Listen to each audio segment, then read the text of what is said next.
ಸೂತ್ರ 9. ಸ್ವರಸವಾಹಿ ವಿದುಷೋಪಿ ತಥಾರೂಢೋ ಅಭಿನವೇಶ. ಪದಗಳ ವಿಭಾಗ. ಸ್ವರಸ, ವಾಹಿ, ವಿದುಷ, ಅಪಿ, ತಥಾ, ರೂಢೋ, ಅಭಿನವೇಶ. ಪದಗಳ ಅರ್ಥ. ಸ್ವರಸ ತನ್ನೊಳಗೆ ಉತ್ಪನ್ನವಾದಂತಹ ಪೋಷಕ ತತ್ವ. ವಾಹಿ ಅಂದರೆ ಸಂವಹನ ಸಾಮರ್ಥ್ಯ, ಅಂದರೆ ಅರಿಯುವಂಥದ್ದು. ವಿದುಷ ವಿದ್ವಾಂಸರು, ಅಪಿ ಕೂಡ, ತಥಾ ಹಾಗೆಯೇ, ಆರೂಢ ಹೆಬ್ಬಯಕೆ ಬಿಡಿಸಲಾರದಂತಹ ಕಗ್ಗಂಟು. ಅಭಿನವೇಶ ಬದುಕಲೇಬೇಕೆಂಬ ಬಯಕೆ ಅಥವಾ ಸಾವಿನ ಬಗ್ಗೆ ಭಯ. ಭಾವಾರ್ಥ. ಸಾಮಾನ್ಯವಾಗಿ ಯಾವುದೇ ಮನುಷ್ಯನು ಸಾಯಲು ಇಚ್ಛಿಸುವುದಿಲ್ಲ, ಏಕೆಂದರೆ ಎಲ್ಲರಿಗೂ ಬದುಕಬೇಕೆಂಬ ಆಸೆ ಇರುತ್ತದೆ. ಸತ್ತ ಮೇಲೆ ಇಷ್ಟೇ ಸಾಮರ್ಥ್ಯವುಳ್ಳಂತಹ ಶರೀರವು ದೊರಕುವುದೋ ಇಲ್ಲವೋ ಎಂಬ ಆತಂಕವಿರುತ್ತದೆ. ನಂತರ ಸತ್ತ ಮೇಲೆ ಏನಾಗುತ್ತದೆ, ಅದರ ಪರಿಣಾಮಗಳೇನು ಎಂಬುದನ್ನು ಹೇಳಲು ಈ ಭೂಮಿಯ ಮೇಲೆ ಯಾವುದೇ ದೇವತೆಗಳಾಗಲಿ ವ್ಯಕ್ತಿಯಾಗಲಿ ಇಲ್ಲ. ಯಾವುದೇ ಮನುಷ್ಯರು ಸತ್ತ ಮೇಲೆ ಹಿಂತಿರುಗಿ ಬಂದು ಸತ್ತ ನಂತರದ ಪರಿಣಾಮದ ಬಗ್ಗೆ ಯಾರೂ ಹೇಳಿರುವುದಿಲ್ಲ.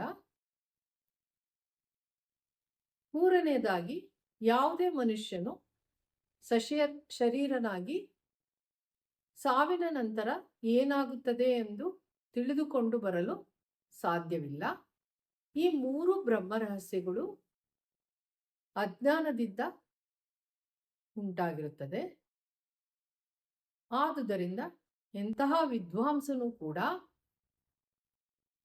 ಈ ಬ್ರಹ್ಮರಹಸ್ಯದ ಅಜ್ಞಾನದಿಂದ ಹಾಗೂ ಸಾಯಲೇಬೇಕಾದಂತಹ ಅನಿವಾರ್ಯತೆ ಇವೆರಡರ ಮಧ್ಯೆ ಅನಿಶ್ಚಿತತೆಯಿಂದ ಒಯ್ದಾಟಕ್ಕೆ ಒಳಗಾಗಿ ಇರುವಂತಹ ಸಂದರ್ಭಕ್ಕೆ ಅಭಿನವೇಶ ಎಂದು ಹೇಳಬಹುದು.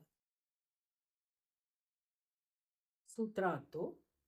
ತೇ ಪ್ರತಿಪ್ರಸವಾಹ ಹೇಯಾಹ ಸೂಕ್ಷ್ಮ. ಪದಗಳ ವಿಭಾಗ. ತೇ ಪ್ರತಿಪ್ರಸವ, ಹೇಯಾಹ ಸೂಕ್ಷ್ಮ. ತೇ ಅಂದರೆ ಅವುಗಳು. ಅವುಗಳು ಎಂದರೆ ಇಲ್ಲಿ ಅವಿದ್ಯೆಯಲ್ಲಿ ಇರತಕ್ಕಂಥ ತನು, ಪ್ರಸುಪ್ತ, ವಿಚ್ಛಿನ್ನ ವಿಭಾಗಗಳು. ಪ್ರತಿಪ್ರಸವ ಅಂದರೆ ಮತ್ತೆ ಮತ್ತೆ ಹುಟ್ಟುವಂಥವು. ಹೇಯಾಹ, ಹೇಯಾಹ ಅಂದರೆ ವರ್ಜಿಸಬೇಕಾದಂಥವು, ತಿರಸ್ಕರಿಸಬೇಕಾದಂಥವು.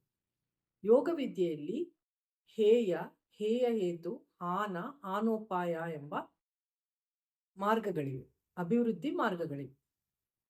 ಹೇಯ ಅಂದರೆ ಯಾವುದನ್ನು ವರ್ಜಿಸಬೇಕೋ ಅದು. ಹೇಯ ಹೇತು ಅಂದರೆ ಈ ತಿರಸ್ಕರಿಸಬೇಕಾದಂತಹವು ಯಾವ ರೀತಿ, ಯಾವ ಕಾರಣದಿಂದ ಬಂದು ಸೇರಿದೆಯೋ ಆ ಕಾರಣಕ್ಕೆ ಹೇಯ ಹೇತು ಎಂದು ಹೇಳಬಹುದಾಗಿದೆ. ಹಾನ ಅಂದರೆ ಪರಿಹಾರ, ಅದನ್ನು ದೂರೀಕರಿಸುವ ಪರಿಹಾರ. ಹಾನೋಪಾಯ ದೂರೀಕರಿಸುವ ಪರಿಹಾರದ ಮಾರ್ಗ. ಸೂಕ್ಷ್ಮ ಅಂದರೆ ಗಮನಕ್ಕೆ ಬಾರದಂಥವು, ಗಮನಕ್ಕೆ ಸಿಗದಂಥವು. ಭಾವಾರ್ಥ. ಈ 10ನೇ ಸೂತ್ರದಲ್ಲಿ ಮಹರ್ಷಿ ಪತಂಜಲಿಯವರು ಅವಿದ್ಯೆಯನ್ನು ಸೂಕ್ಷ್ಮವಾಗಿ ಅದನ್ನು ಗುರುತಿಸಿ ಅದನ್ನು ಅರ್ಥ ಮಾಡಿಕೊಂಡು ವರ್ಜಿಸಬೇಕು ಎಂದು ಹೇಳಿದ್ದಾರೆ.